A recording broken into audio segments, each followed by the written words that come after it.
Welcome to the Blast Podcast. I'm your host, Dr. Raquel Tosin, and this podcast is to help you to experience being blessed that transcends a mere hashtag. Now, let me add my disclaimer, because we talk about a lot of stuff, and I don't want you to think that I'm coming to you as a preacher, a prophet, or a Bible scholar. I'm a God-worshiping, Jesus-loving, Bible-believing, New Thought Christian who believes that God blesses us according to our faith and how we work his principles. So if you're ready to be entertained, encouraged, and enlightened, then you're in the right place. I'm broadcasting on WYTV7 Christian Broadcasters Network. We are a nonprofit charitable organization with a mission to empower, encourage, and educate. Please, if you have been enjoying the podcast so far, donate money to help us further our mission. You can donate at wytv7.org. I'm going to get right into it. I am so excited about March. It's Women's History Month. So we're going to call it Her Story, the Her Story Month. And I am highlighting women who are making history, her story, that are entrepreneurs and doing big things. My first guest is my friend, because y'all know I love bringing my friends and family on. She's Nikki Wiggins. She has Nikki Freestyle. That's your business and your website and everything, Nikki Freestyle. She is a plus size expert, an influencer, a blogger, a web series host. She has been featured in Ebony Magazine, Red Book Magazine, and Essence Magazine. You may have caught her on TV on CNN with Morning Express with Robin Meade. Nikki is doing big things. She's all over. If you're into fashion, you probably know Nikki Free. Welcome, Nikki. Thank you, Raquel. I'm so excited to be on your show. Oh, and I forgot the most important thing. Yeah. She's a graduate at Florida A&M University. Strike Rattlers. Of course. And you're from Orlando. I am. I'm from Orlando, Florida. So I'm a native Floridian living in Atlanta, Georgia now. Isn't that crazy how you were in Orlando? I'm not from Orlando, but I lived in Orlando for a long time. I actually raised my son for the first part of his life, for the first 11 years of his life in Orlando. We were not to the same church, but our church shared parking lots, basically. It's such a small world. Crazy. I don't know how we did not know each other before. Me either. I don't know. And we know so many people. Everything happens in God's timing, though. Yes, that is true. Okay, so we're going to get right into it. I just need to tell you that one of the reasons why I wanted you on here, you are fabulous. Thank you. First of all, you are fabulous. But what you have done, and I've been following you, you are so comfortable in your skin, and that's where I aspire to be. And I have to admit that because of you, I don't know if you can see I have on my lime green. I used to only wear black, even on the top, not just that. And I got on my lime green because you have inspired me to, embrace who I am, embrace my body, and wear color and fashion. Tell me a little bit about, how did you get into this?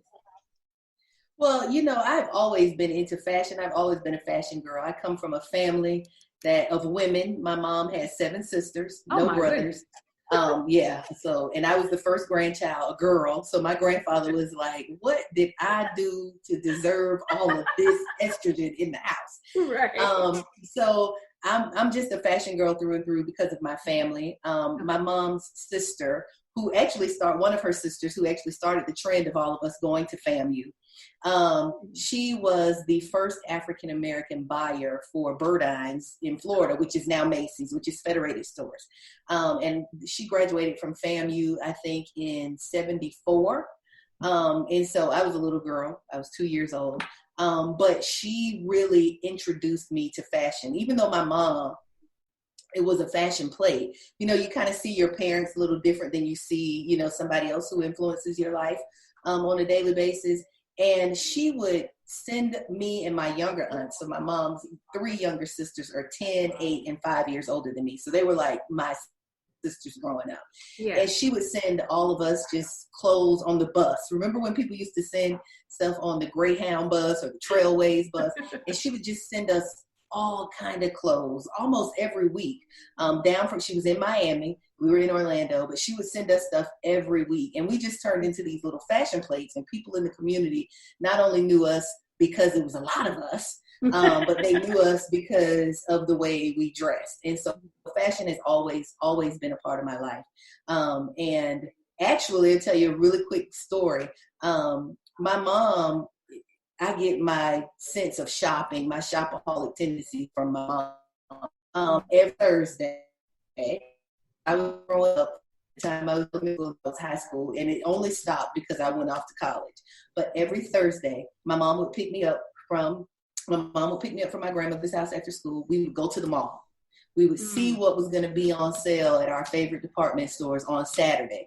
Saturday mornings, we would be up at the mall at 9:50. My mom would wake me up about 7 o'clock. We'd get dressed. We'd go have breakfast somewhere about 9:50 before, the mall opened. We'd be at the mall waiting for the mall to open. So fashion and shopping is just in my DNA. It's all I know. That is so awesome. But how did you get so comfortable in your skin? I know none of us start off a size 12, but then when you become a size 12, 14, 16, and up, it's not as easy. All my life I was like a size 8. I never went past a size 10. Right. And then now to be like a 16 in pants, I can do a 14, but 16 in pants, I'm like, oh, wait a minute. It's just, so how did you get comfortable? Because I see pictures with lingerie, bathing suits, just the bra. I mean, I'm like, wow. And I have not always been this way. First of all, I haven't always been plus. It wasn't until I went to college that my friends and family used to ask me when I came from college, did you eat the Rattler? Because you just gained all this weight. And I gained more than my freshman 15. It was more like my freshman 55. I just shot up. I just gained weight. I was this skinny little kid at 8, 10 going off to college. And when I left, I was like a size 16. In those 4 years, I just ballooned. So I kind of still have the mindset of being a thin person, right? Mm-hmm. So I don't necessarily, while I know I'm plus, I mean, I see the rolls, I see the cellulite, I see all the jiggle. While I know I'm plus, my mindset is still very much that I'm a thin girl, right? Okay. So I shop like I'm a thin girl. These are the things that I like, and I try to figure out how to wear those things to fit my body, right? Mm-hmm. My mom was always a thin girl, but she has always been and still is very body conscious. She's very self-conscious about her body. And I saw pictures of my mom when she was younger, thin, had the curves, had a big butt, always covered up. Mm-hmm. I didn't stop wearing t-shirts over my swimsuits until I was an adult, because that's the mindset that my mom had for me, right? Yeah. I think I gained the confidence for 2 reasons. One, following other plus size bloggers. I was just amazed at what some of these young girls were doing and how confident they were, right? When we were coming up, the big girls in school they were shunned. Exactly. They, had to cover up. Nobody wanted to date them, publicly. Let's say publicly. Right. Publicly. Right. But that has all changed because these young girls have so much more confidence than we had. And I think it's the result of us being their parents, right? We are a little more lenient and a little more lax on what we allow our children to do than what our parents were. And that's because it's generational, right? Mm-hmm. That's number one. Number two, somebody said to me one time, I was stressing about something that person really didn't think was important at all. Okay. They were just like, you're making a mountain out of a molehill.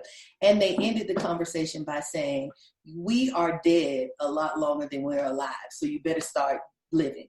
And I said, all of these insecurities that I have about myself, so many people don't see them. My husband didn't see the insecurities that I had, right? He loved me for who I was. And he absolutely encouraged me to embrace my body, to embrace who I am as a person. He said, and he also said, when a plus size, he said a lot of people look at plus size women and shun them. He said, but I will tell you, a lot of men look at that plus size woman that's confident in her skin, and that's what attracts him to her, the confidence.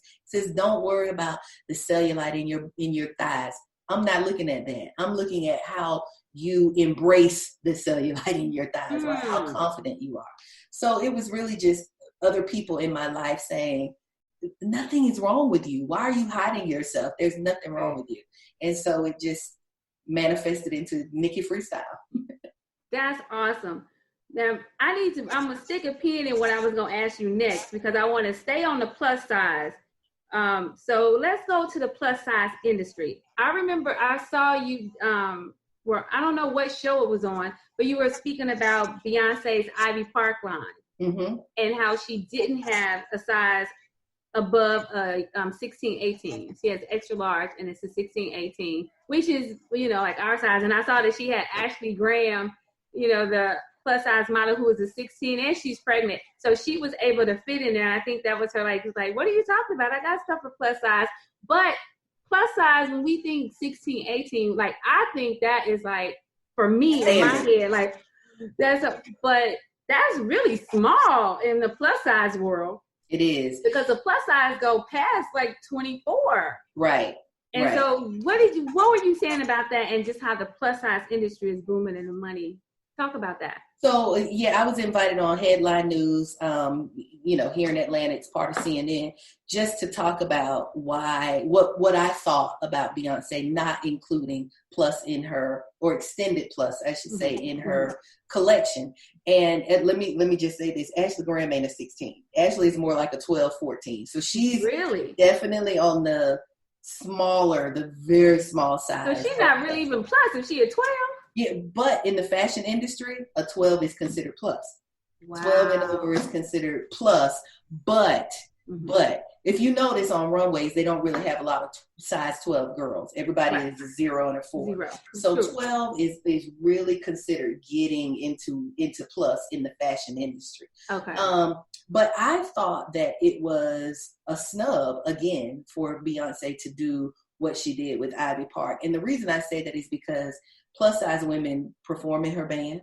Plus size women dance for her. And she's all about inclusivity, but she didn't think enough to extend the sizes. Who didn't want to see Lizzo twerking in Ivy Park? And I saw that Lizzo got a box later that was much smaller than everybody else's box. And the only thing she could wear was a jacket, right?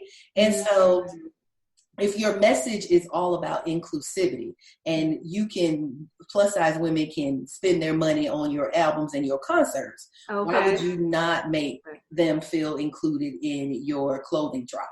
And so, and I'm not even an athleisure girl. I don't wear a lot of sneakers and athletic clothes. It's just not, part of my everyday style. But I feel like, as an advocate for the plus community, that I needed to speak out on it. And so that's what happened. I was surprised the Beehive didn't come for me, though. They might come for me now. You know why? Because most, like you said, probably half of them plus-size women that couldn't wear it. Exactly. So they were like, whoa. And it was interesting, too. I didn't mean to cut you off, but it was interesting that Adidas, who she collaborated with, a lot of their pieces go up to 5X. So why didn't Beyonce include it in her line? So that was, kind of interesting. Yeah. I was just looking, I saw that Rihanna has Fenty lingerie, and hers go up to size 22. Now, 22, like I said, that's still, because there's sizes above that, but because she goes to 22, would you say she was inclusive, or would you still? Absolutely. She is inclusive. Now, there are people who are on the larger side of the spectrum, because the sizing spectrum actually goes up to a 32. Who still feel excluded. And I completely understand that, and I completely sympathize with that. But it's almost like foundation and makeup, right? It wasn't until Rihanna decided, I'm going to have 50 shades, because brown, especially brown girls, we come in all different shades, right? That the beauty industry saw that brown girls will invest in beauty products that are made for us, right? So she took that to another level with her lingerie. And also, last year at Fashion Week, I wasn't fortunate enough to get invited to her show, but she had a fabulous. I mean, it was a fantastic runway show where she included women of all sizes in the show, and women of all colors, women of all sexuality, women of all abilities, and some with disabilities. I mean, it was just an amazing show, and people are continuing to talk about it. Rihanna is really making a change in what fashion and beauty should look like, and I applaud her for that. There's no reason why Beyonce couldn't do it either. She's the biggest star in the world. There's no reason she couldn't do it. She if anybody, definitely she should have been able to do it too. Absolutely. And yeah, so hopefully she will go back to the drawing board and get some stuff out. Tell me something, the plus size industry, how much money is the plus size industry making? Oh my God, it's a $10 billion. It's more than that. It's $1 billion industry. And a lot of people don't believe that. A lot of people don't understand that. But let me break it down for you. When 70% of American women are a size 14 and above, yes, it is a $1 billion business. 70%. 70% of American women are a size 14 and above. So why aren't brands including more size ranges in their collections, right? It's just, it really is insulting at this point. And it really means, to me, it sends the message, we just don't want to do it. We don't care. We don't want to do it. So you need to lose weight. You need to conform to this standard of beauty that we have before you can wear our clothes. And it's insulting. So that's why I advocate on behalf of women of all sizes. I've been all sizes. My highest weight was 252 pounds about 3 or 4 years ago, right? And now I'm down to 218. So I got all kind of size ranges in my closet. And I try to teach women also, the women that I work with in style, plus size women, stop looking at the size in the tag. Cut that out. I cut it out of some of my clients' clothes.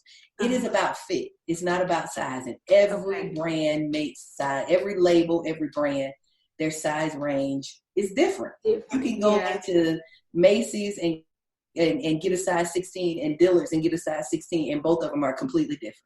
Yeah, you're right. So you say we got to make sure people are hearing that. Cut the size out of the labels if that is a problem for you. Don't make sure you get the right size so you can look like. Don't be trying to spit into these little video things because you don't want to get a size 18. Give the size that works. Or don't. Exactly. Or don't limit your wardrobe because you're upset with what size something is. In New York and Company, I can wear their 2Xs, but in somewhere else, I have to wear an extra large. It really just depends on the cut of the outfit or the pants or the item. You don't have to, we don't do that with shoes. If you want a pair of shoes and you was 8.5 and you can't wear that 8.5, but and it's a 9, you'll get the 9 and work it out. You'll put a cushion or a pad in that shoe so your foot don't slip. Why you won't do it with your pants? Right, because if you get an 8, you ain't going to walk. You ain't even going to be able to walk. Go up. Exactly. But you need a 16 and you gonna squeeze in a 10, and you wondering why people looking at you like you crazy. Sis. Come on. Nikki, okay, so you said something that was the thing I was saying I was gonna put a pin in it. Losing weight. So when you are a body conscious person and you're telling people you're great just the way you are, but then you lose weight because you want to be healthier maybe, or because I'm losing weight, and I know that most of mine is because I don't like being this big because I've never been this big. I've been this big for 10 years now and I don't like it.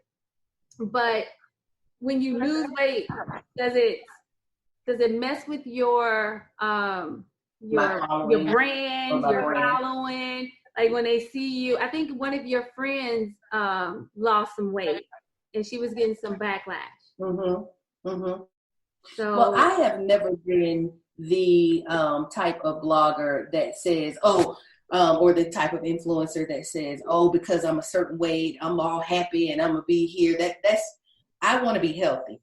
I definitely don't want to be thin. So I will always be a plus blogger. I'll always be a plus woman, right? Because I don't have any desire to be anything under a size 14. Not at all. I don't think I look good thin. I think I have embraced my curves. I love being, the full figure woman that I am. My curves give me confidence. So okay. I'm not trying to be a size 14. However, I want people to be happy in the skin that they are in. Just be happy where you are. If you are happy at being a size 24, love you, sis. Embrace you. But if you are happy at a 24 and you think you'll be even happier at a 20, do that too. Don't stay in a space because of what you think people are going to say. I mean, do what you think is best for you. And I have friends who are size 32 that are happy being a size 32, and I don't knock them for it. But when I was a size 22 and I couldn't catch my breath walking up the stairs in my house, I said, I got to do something about this. I wasn't on a mission to lose weight. I was on a mission to get healthy. And as I was getting healthier, the weight started to come up. Yeah. So that's how I reconcile. And because I'm one of those ones, my health is really good, but them knees and them ankles, And the older we someone get, told me if you lose 10 pounds, it's like taking 30 pounds of pressure off your joints. Yep. And because I have so much pain, I'm like, I need to lose some weight so I can take the pressure off my joints. But I just want to get back down. And because I was thinking 10, 12. But, like you said, that's really still plus size. And, it is. When I go into stores, people shouldn't get in their head about being one size or the other, right? That is culture. Culture has told us that being a plus size woman or being a big and tall man, something is wrong with that, right? Culture, society has taught us that. They even sent us those subliminal messages. When you're a plus woman, you're going into Macy's or in Dillard's or somewhere to find something, and all your stuff in the basement, or buy the tires, or with children's clothes, or buy the bedding. You're like, so I'm not a regular person. I'm not, I'm too big to shop with my skinnier friends. So I'm on that mission to get department stores to really stop creating silos. Again, that's my preference. But there are a lot of women who are like, I like our clothes being somewhere else because I don't have to go through the racks to find the bigger sizes. So all of this is really about personal preference and accepting where you are and who you are in your life. That's what time has just flew by. I don't know where the time went. I got the little message like, what is happening? I know. I want to quickly talk about, you have a white dress project? No, I don't have a white dress project. That is a project by one of my friends who suffered for years with very bad fibroids. Okay. And it is an organization that promotes healthy gynecological issues or whatever. I'm listening to the word. Yeah, but I support that organization. What I saw it was like kind of huge on your thing, so I wanted to make sure we talked about it. But so when your business, because this is what you do, you don't like have a 9-to-5 job. This is what you do. Well, I do have, so everybody thinks that I blog full time, and I don't. This is a full-time part of my life, but I do have a full-time job. You got a full-time job? I do. I work for myself. I have my own consulting business. And so what I do through consulting is it has absolutely nothing to do with fashion. It's everything on communications and government affairs. So I've done government affairs for a number of years. So specific companies hire me to help lobby on their behalf on transportation issues and some other things. So I do a lot of government affairs. One of the companies that I consult with, I've been with since 2002. So they're how I eat. But I have a full-time job. It just doesn't. It's your business though. Yeah. You're not clocking in at somebody else. It's your business. You're a consultant. So you are an entrepreneur. You just you have 2 gigs basically. You have your bread and butter that helps you eat. And then you have a thing that probably just feeds my soul. I was about to say that soothes your soul, to feed your soul, because that's your soul work. And I appreciate it because you have made me really open my eyes to how I think about myself. Because that's one of the things that my motto is for my Toast and Publishing. We write books to make you think about what you think about. And you have made me think about what I think about weight and fashion. You know, I don't have to wear black all the time. Because black, and really, and truthfully, when they say black is slimming, but is it? You know, it's like, no, half the time it's not. Just like they say you can't wear white after Labor Day. You're like, why? Right. And once you start really looking at researching, you know, studying the history of some of these things, you realize somebody just made this up, and we just all fell in line. And we, Marilyn Monroe is the pinup doll for, you know, the most beautiful woman in the world for many people. Marilyn Monroe was a 14, 16. We act like this thing was a size 2. She wasn't. Yeah. She was 14, 16. And somewhere along the way, they changed what the standard of beauty was. Right. And we all fell in line with it. We all fell in line. Hoodwinked. We got hoodwinked and bamboozled, led astray. Led astray. Because our curves, I like you had said earlier, like you find confidence in your curves. I do. And that's really interesting. I stand in the mirror sometimes, and I know people probably think this is crazy. I stand in the mirror sometimes naked and compliment the things that I love about myself. And the things that I don't, I say, okay, I'm coming for you next month. I'm coming for you. I'm either going to make you a little bit smaller, or I'm going to, you know, make you a little more toned, but I'm coming for you. And it's just, and I will tell you, my husband helped me get that. Right?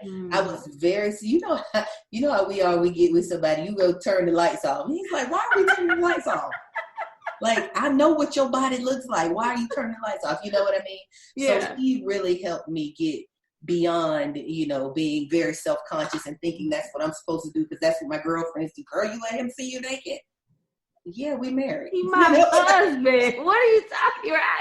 That's my husband. Yeah, women are caught up we are caught up in so many different things that we're not living our best life. And I will say this, a lot of us don't have significant others in our life because they see that we are so self-conscious about ourselves that they don't even want to take that on. They're like, she's not even confident in herself. Why am I going to hang out with her? You know what I mean? And I want my sisters to be confident in who you are, because confidence is really what's sexy, not the size of your body. It's the confidence in how you carry your weight and how you carry yourself that attracts other people. Now, that was a great note to end on. I hope y'all heard that. It's confidence that makes you sexy, not your dress size. Absolutely. Nikki, how can people find you, your blog and all the other good stuff you got? Well, you can find my blog at Nikki Free, that's NIKKIFREE style.com. And on Instagram, it's I am Nikki Free. And I hope you guys will follow me. I'm really changing up some things. I'm being a little more informative. It's not just pictures of me looking cute anymore. It's really just trying to teach women how to love their curves, colorize their curves, and find confidence in their curves. Oh, I like that, colorizing your curves. Yeah. Once you find confidence, though, we will colorize them. Absolutely. And then I'll wear more of these light green things, because green is I like green and I like blues. And I can like toss aside some of that black. And I want, Raquel, you and everybody else who feels like either like, oh, I'm not confident in color. Why though? Is it you, or is it what you think other people are going to say about you in color? Right? A lot of times we think it's us, but we're caught up with what we think the outside world is going to say or what the outside world is going to think. And sometimes plus size women are the most critical of other plus size women because you have this fantasy in your head. You have these fantasies that everybody has to be a Coke bottle shape. We got to break away from all of that. Girl, you just got me thinking about something. I got to go and like do some thinking. Is it what I think or what I think other people think? A lot of times it's the latter. That is good. Oh, I'm so happy you were here today. It went so fast. But I hope everybody learned something, because I think you gave us a lot of good stuff. And that's why you are making her story, and that's why you're my hero, because I know people are looking at you, but you really are making a profound mark for people, especially for plus size women of color. Well, I appreciate that. And we appreciate you. Yeah, thank you. So for my listening audience, please go and support Nikki Freestyle. Thank you, Nikki, for being on. You please go to the Facebook page, the Tribe Called Blessed. and become a member so you can let us know what's going on. If you're listening and you haven't joined yet, go to the Tribe Called Blessed on Facebook, join us. And until next week, remember what God has done for others, He will do the same thing for you. Go out there and make some her story. All right. Be blessed, everybody. Bye.